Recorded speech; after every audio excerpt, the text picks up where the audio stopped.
we are working on 4B, which is finding slope using similar triangles. So first things first, our content objective is students will be able to compare the slope or unit rate in different situations. Language objective is students will be able to describe how to find the unit rate given a table, graph, or equation. Why am I learning this? Well, it's important for solving real-world problems, like finding out how quickly the amount of water in a reservoir is changing. So before we start the new material, let's go over some background knowledge. We've went ahead and graphed equations before by starting with the table, filling it out, scaling our graph, plotting our points, and then of course drawing our line, making sure it goes through the graph. Now our unit rate, what we did to find the unit rate was we looked at how the change in y was compared to in the change in x. So in this case, it went up 3y over 1x. So we said that that's basically the same as here, which is 3y per 1x, which we can also say as 3 over 1 y per x, or just 3y per x. The initial value is basically talking about, okay, well, normally things start at the origin. But obviously, it didn't start at the origin. It shifted up 2. Okay, so instead of starting at 0, 0, it started at 0, 2. There was a shift of 2 upwards. So here we would say at x equals 0, y equals -2. Okay, so now moving on. Unit rate is now going to be referred to as slope, and initial value is going to be referred to as the y-intercept. So now let's look at our very first example here. We're going to talk about in more depth what is the slope of a line. Well, there's different definitions, and I want you to be familiar with both of them. Number one, you can think of it in terms of, hey, it's the vertical change over the horizontal change. This is the definition I would prefer you to recognize and understand, because that's what it is. It's a rate. It's basically the rate in which y is changing in comparison to how x is changing. So another way of referring to the change in y is called the vertical change, because the y is the axis that runs up and down. And the other horizontal change is basically the change of x from left to right. The other definition that's a little bit easier to remember because it's so short and concise is rise over run, which most of you will probably go towards because, again, it's easier to remember. But overall, I think the better definition is going to be a vertical change over horizontal change. In fact, this definition is going to get you a little bit further in our next lesson, because it's going to make a little bit more sense. Because the only thing that I don't like about rise over run is rise is misleading. It makes you think that it's always going up, because that's what your brain automatically thinks of when I say rise, and run could be misleading as well. So I would rather you think of it as vertical change over horizontal change, mainly because it also connects back to, hey, vertical change is basically a change in the y, horizontal change is basically the change in the x. So this is the best definition. Both of them work. This is what you're often going to hear it referred to as, but this, I think, is a little bit more superior in comparison. On that note, let's go ahead and take a look at our graph here and try to figure out what the slope is. So first things first, what you're going to have to do is pick 2 points. So in this case, I want to pick these 2 points right here. Here, I'm going to find the vertical change. So here, vertical change is referring to an up and down motion. So here, I'm counting that there is a change 1, 2. Since it's going up, that's a positive 2. So I'm going to say the slope, which we are referring to as m, equals a positive 2. That's my vertical change, or you can refer to it as your rise, over, now we have to find the horizontal change. Well, here, the horizontal change is going over 1 to the right.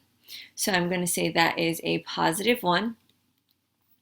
So I'm going to put that as my denominator. So again, that's my horizontal change, or you can refer to it as the run. Now all I'm going to do is simplify. 2 divided by 1 is 2, so I'm going to say m equals 2. Now, what if you didn't choose those 2 points? What if instead you decided to choose maybe this point here? Let's try that again. This point here. There you go. This point and maybe this point. So once more, what you're going to do first is find your vertical change. So here, I'm going to say the vertical change. If I start here, I'm going to have to go down 1, 2, 3, 4, 5, 6. Since I went down, that's going to be a -6. Now, from this point, I'm going to have to move to the left. So I'm going to move to the left 1, 2, 3. Since it moved to the left, that's also going to be a negative number. So the slope could also be seen as a vertical change of -6 and a horizontal change of -3. Guess what, though? -6 divided by -3 is also a 2. So no matter what 2 points you choose, you're still going to get a slope of 2. So now, one thing I want to kind of go over real quick is the fact that we use m to represent slope. I know that sounds a little bizarre because you're probably thinking, hey, shouldn't we be using s? But unfortunately, the letter that we're using for slope is m. That's universal. So please make sure you're using m and not s. Okay, now let's move on. The next feature I want to talk about is something called the y-intercept. The y-intercept is a point where the line crosses the y-axis. So notice I stressed the word point. Okay, so here I'm going to find the point in which this line crosses the x-axis, the y-axis, hence the word y-intercept. Well, the intersection occurs right here, and that point is 0, -3. So here, notice I wrote it as a ordered pair. Why? Because the y-intercept is a point. So please make sure whenever you're asked to write the y-intercept, you're not just giving me one number, you're actually giving me a point. So you're giving me an ordered pair. So in this case, I would say the y-intercept is 0, -3. Okay. So now the other thing I want to talk about is this. This here is referred to as slope intercept form. Okay, why? Well, first of all, let's make a couple connections. Slope is linked to the unit rate because slope is a rate. It's comparing the vertical change over the horizontal change, or rise over run. And y-intercept is linked to the initial value. Okay, so why is it called slope intercept form? Well, what we were originally calling the unit rate is your slope. And what we were originally calling the initial value is the, in this case, y-intercept. Sorry, it's a huge mess. But again, what I want you to realize is here, we're not going to be calling it unit rate anymore. We're going to be calling it the slope. And this number here, we're not going to be referring to it as the initial value anymore. We're going to be referring to it as the y-intercept. Okay, so now let's just go ahead and move on to the next thing. So here for number 1, it says find the slope of the line below. So again, we have two definitions. We have the vertical slope is vertical change over horizontal change, which is the one I prefer you to remember and understand. And the second one is rise over run. I know it's a lot easier to remember, but again, the reason why is because rise can be a little bit misleading, especially when we go over to finding slope when looking at a table, which is tomorrow's lesson. So using these two definitions, the first thing I'm going to have to do is find 2 points. So first of all, I see this one as a nice ordered pair and this one is a nice ordered pair. So now what I'm going to have to do is I must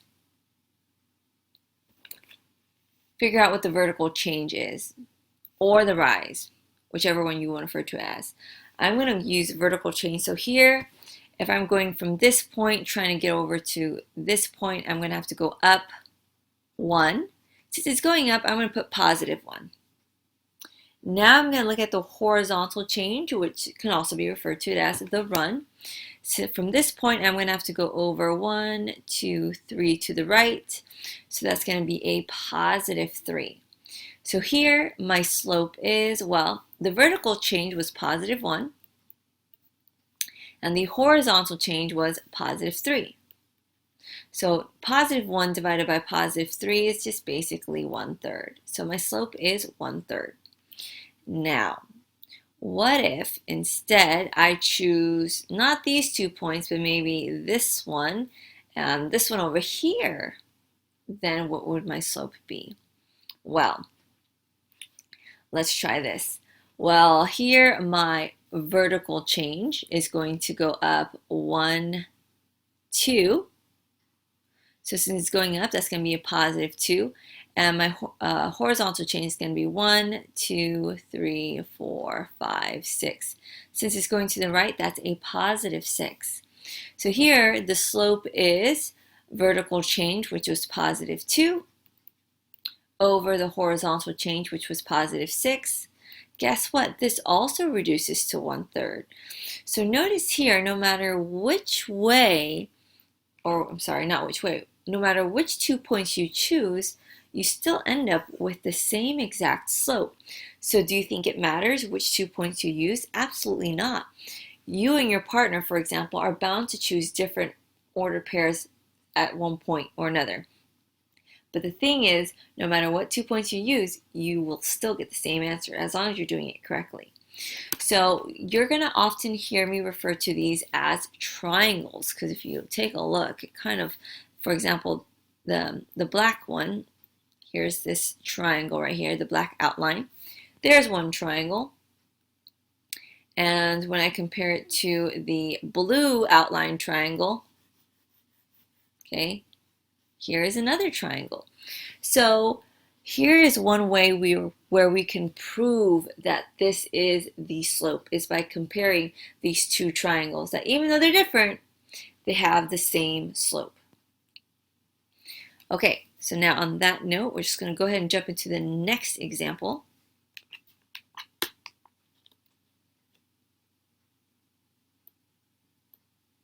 So here for number 2, what are we going to do? Here it says, find the slope of the line below with at least 2 similar triangles. So one thing that I forgot to mention in the last one is the triangles that I highlighted were similar. Why? Because they were the same exact shape. It was just different sizes. So now let's go ahead and do number 2.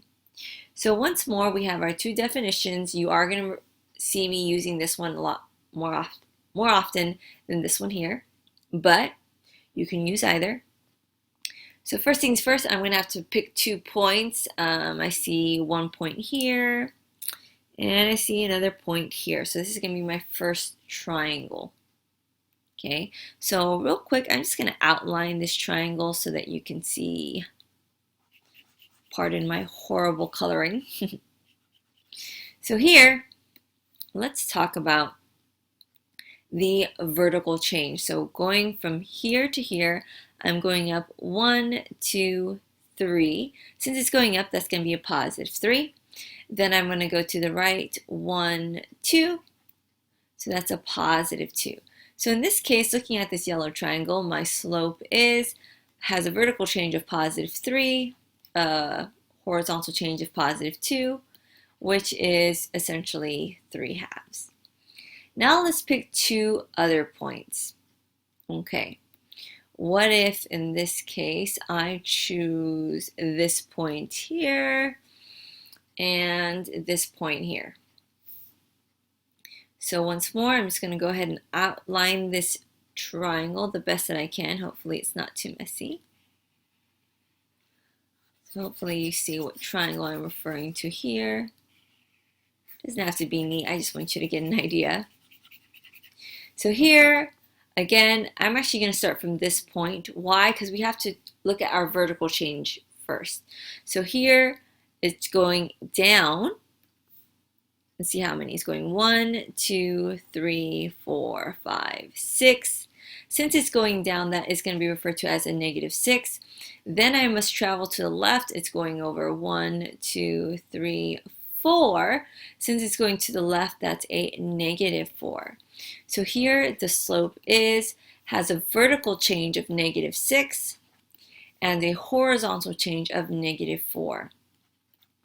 Here I always refer to it as the negatives cross cancel each other out. I can reduce by 3. 6 divided by 3, I'm sorry, not 3. We can divide these by 2 since they're both even. 6 divided by 2 is 3, and 4 divided by 2 is 2. Oh, look, once more, the slope is the same no matter what 2 points I chose, and no matter what 2 similar triangles I had, I still got the same slope.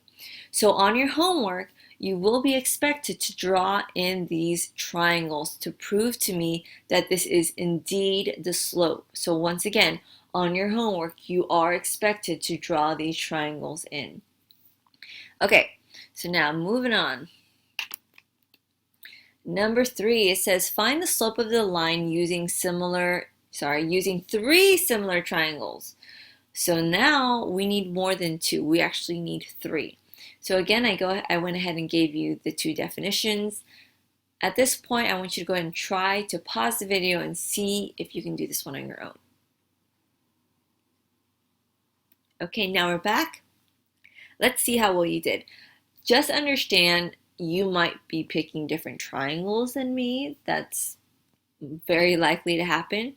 However, you're going to notice that our slopes should be the same no matter, as long as you did it correctly. So let's pick one triangle first. Let's say I want this point here and this point here. So I'm going to go ahead and color this in so that we know which one we're focused on. So here's my first triangle. So once more, since we have to look at a vertical change, I'm going to have to start here. I can't start here because vertical change, I can't really go up or down. We'd have to move left. So that's why I don't want to start there. So starting here, it's going up 1, 2, 3, 4, 5, 6. Since it's going up 6, I'll put +6. And then I'm going to go over 1, 2 to the right. Since it's going to the right, that's a +2. So here the slope is a +6 over a +2, which is 3. Okay, so there's one triangle there. Now let me find another similar triangle. What if I pick this point here and this point here? So, whoops, first things first, let's go ahead and fill this in so we can see what triangle we're referring to. And now, again, let's find what our vertical change is. Well, it's going up 1, 2, 3, 4, 5, 6. It's going up, that's a +6. Then it's going over 1, 2 to the right. So that's a +2. So here, the slope is a +6 over a +2, which is 3. Now, those are 2 triangles. I still need one last one. So let's see. What if I pick this point here and this one all the way up here? So it's a pretty big triangle. So once more, let's go ahead and fill this in the best that you can. I obviously did a horrible job, but hopefully you get the idea. I'll do a better job outlining it, I promise. Take a look again at our slope, which is the rate of our vertical change in comparison to our horizontal change. So let's count. So this time, notice I'm going to start with this point because we're going to do vertical change. I can't do it here because the only way to go up is using this outside, so that wouldn't work. So starting here, let's count 1, 2, 3, 4, 5, 6, 7, 8, 9, 10, 11, 12, 13, 14, 15. Okay, since it went down, that's going to be a negative 15. Okay, so now we're going to go over from this point to the left. That's going 1, 2, 3, 4, 5. So since it went to the left, that's going to be a negative 5. So here the slope is negative 15 over negative 5. The negatives cancel each other out. I can reduce this. 15 divided by 5 is 3. So notice, no matter which triangles I chose, I still got a slope of 3. So this is how I prove it. So once more on your homework, you're going to have to be showing me different triangles if I ask for 2 or if I ask for 3. So please make sure you read the instructions. Okay, so moving on. For number 4, it says find the slope and the y-intercept. So the instructions are slightly different for this particular problem, but we already know how to find the slope, so the only extra thing we're going to be asked to do now is to find the y-intercept.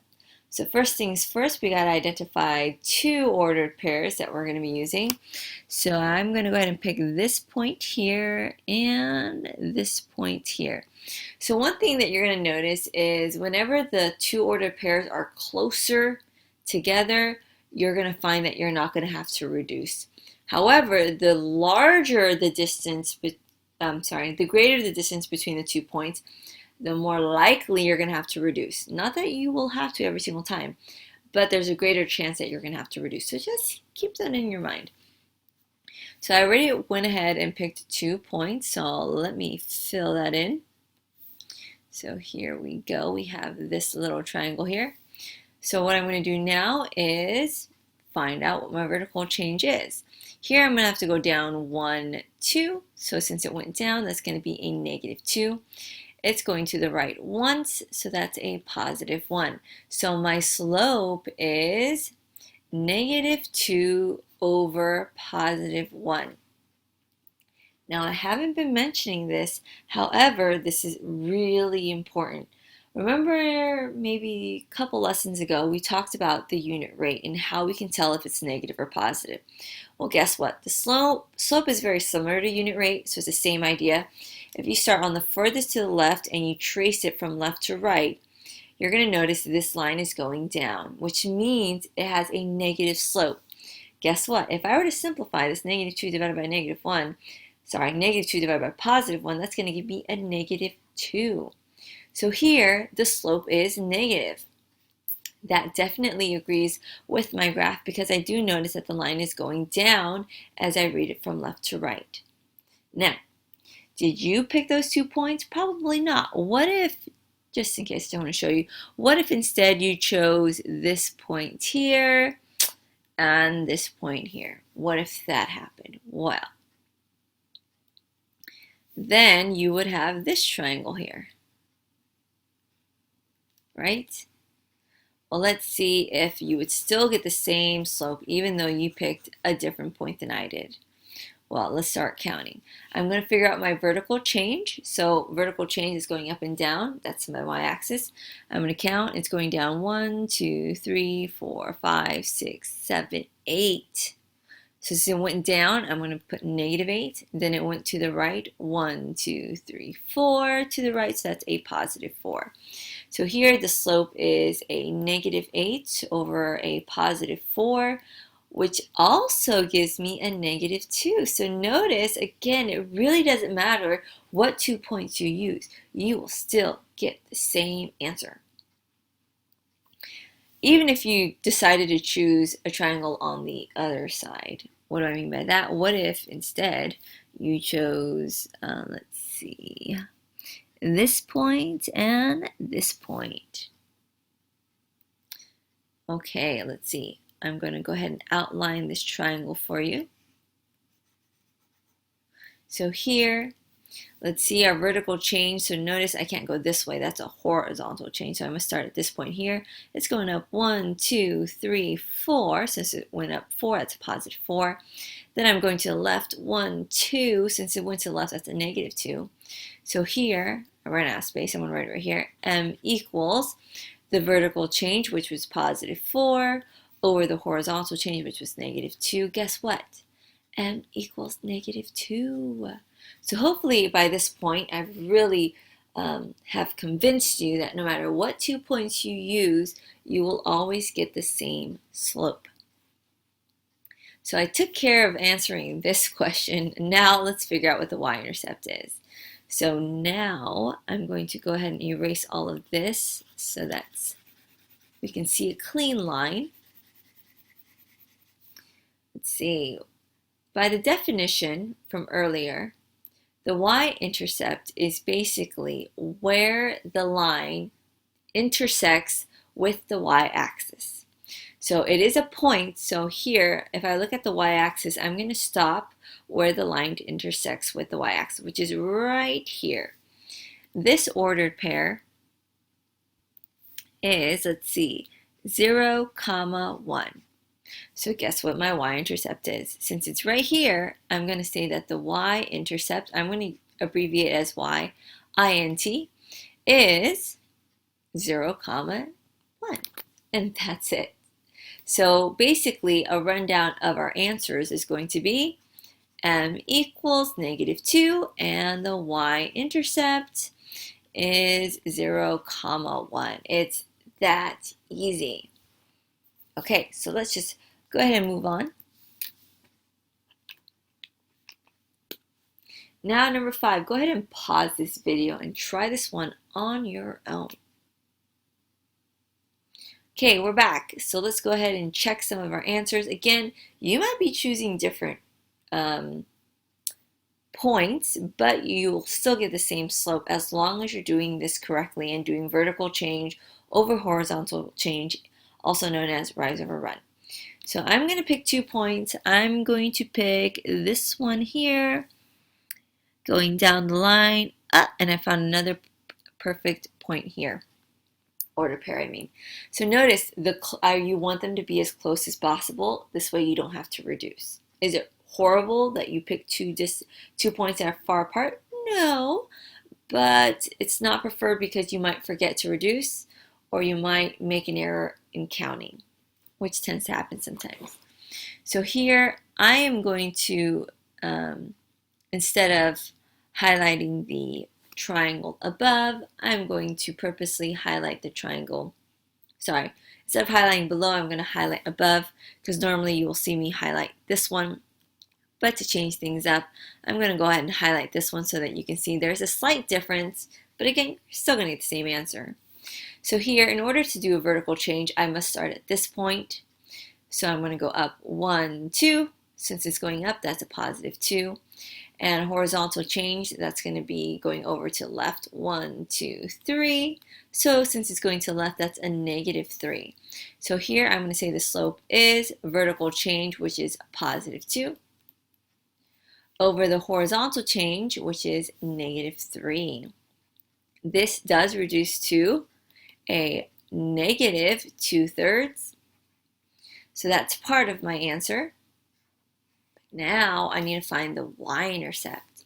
So here, what I'm going to do is I suggest you start on the y-axis and you just follow it down until you find where it intersects with the red line.